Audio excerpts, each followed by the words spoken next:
ஏன் இந்த பாவங்கள் ஜெகதீஸ்வரா, ஏன் இந்த கோலங்கள் பரமேஸ்வரா, ஏன் இந்த தடுமாற்றம் சர்வேஸ்வரா, ஏன் இந்த அவலங்கள் கங்காதரா.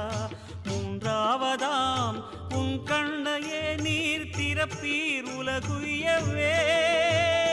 ஆதி அறியாமலே வாழ்ந்து வரும் வாழ்விலே ஆசைகளின் ஆட்டமே பாரு. வாழ்க்கையில் சாவியும் ஆழியில் வீழ்ந்ததே, வழி என்பதென்ன இனி கூறு. கைலையில் தாண்டவம் ஆடியது போதுமே, பூமியில் நீ வந்து